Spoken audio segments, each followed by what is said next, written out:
Welcome back, everybody. I apologize that I haven't been uploading as of recently. I have been working on some rather long-form content for you, so be on the lookout for a video that should probably be about an hour long, kind of analyzing Trump's pullout from Syria and what's currently going on between the United States and Turkey. I think I'm going to be moving towards long-form content in the future, although I will occasionally post daily hot takes depending on the headlines and my availability. Keep in mind that I still have a full-time job outside of this, so I appreciate you guys for being so patient and accommodating.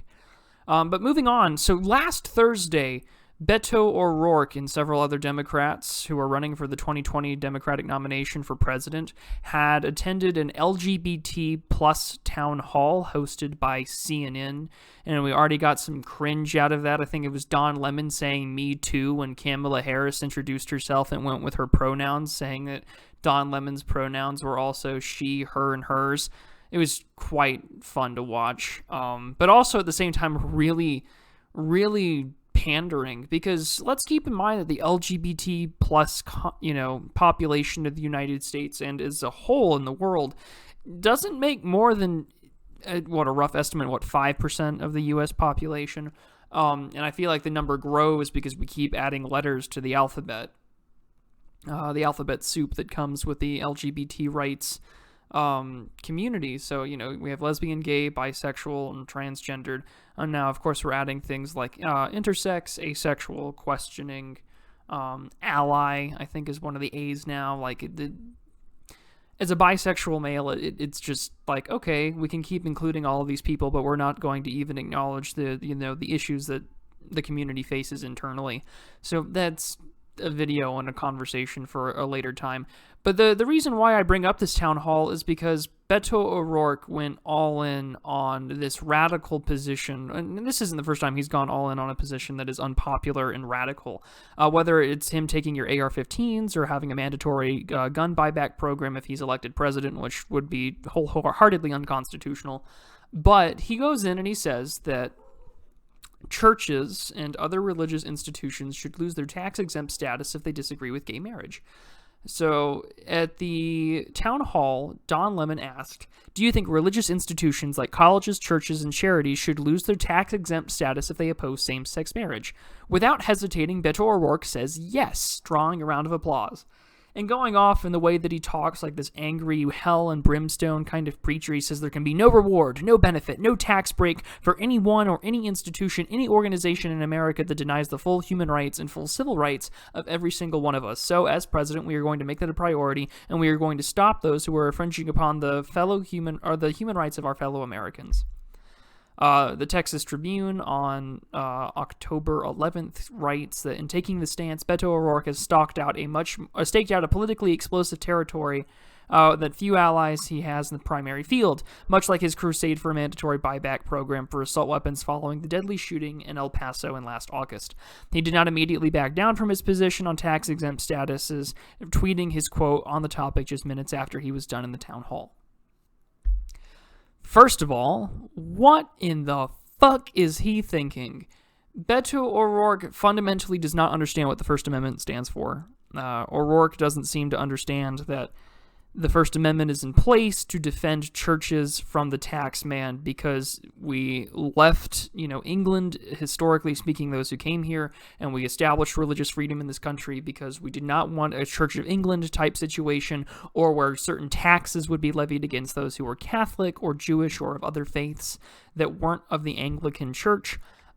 And so this comes out of the Protestant Reformation, and it's to realize that government should not be using the power of religion to mandate policy, and should not be using religion to mandate people to support certain kinds of government actions, or be forced to listen to the government in the first place, especially if what the government is doing is either immoral, incorrect, wrong in the hearts and minds of the voters, or goes against their own faith. This is why there is a separation of church and state. It goes both ways. Now, I will admit that in the United States, that line is unfortunately blurred, in part because we do have such a very widespread evangelical movement in the country, and it tends to lean towards the right. But O'Rourke doesn't fundamentally understand what the First Amendment stands for. And that is incredibly concerning. And there were several critics that came out against Mr. O'Rourke. By Friday, the GOP reaction had intensified. U.S. Senator Ben Sasse of Nebraska issued a statement denouncing O'Rourke for his extreme intolerance and bigoted nonsense. Now, it is bigoted, because I know that this is meant to target towards the evangelical right, and it's just saying, like a lot of the gay bashing that happened, even to this day, by a lot of conservatives, Dick Cheney, or Liz Cheney is a really good example, Dick Cheney's daughter, who decided to disavow her own sister, who's a lesbian, and she is the Republican congresswoman from Wyoming, and she is a stain on the Republican Party. I am very pro gay rights. I think that, a lot of people corporatized gays and lesbians in the community after Obergefell v. Hodges, the Supreme Court case that legalized gay marriage, and we're ignoring a lot of the trivial things when it comes to LGBTQ rights. The fact that it's still legal in many states to be, that it's a fireable offense if you're gay or a lesbian or anyone else inside the umbrella of the community. I think that that's a huge issue, but we don't seem to talk about those as much as we talk about, these, old evangelicals, these boomers really don't seem to like gays, and we need to take care of that. We need to make sure that they accept us. And I've spoken with a lot of social conservatives, and while I disagree with their position, I think that people like O'Rourke really solidifies their intensity against gay marriage and other issues when it comes to gay rights. And I say gay rights as a blanket statement. Keep that in mind. But O'Rourke, honest to God, feels like the comment section or the reposts and reblogs of a Tumblr comment, just intensified and now personified in a presidential candidate. The fact that he's only polling at 1 or 2% doesn't actually make me feel any better. The fact that he still has this widespread following, the fact that he's still in the race, and the fact that even though his positions may seem extreme and authoritarian, there are plenty of others that would probably ease themselves into such positions and agree with it in principle. All because you don't make it policy, but if you agree with it in principle, you're just as bad as the guy that wants to make it policy, because you would not condone that kind of behavior. But O'Rourke fundamentally is putting himself out in this position that we will use the power of the tax man and we will use the power of government to ensure that your beliefs will be regulated by the state, which, again, most of the time the state has the legal, monopoly on violence, although in the United States it's different because, we have guns.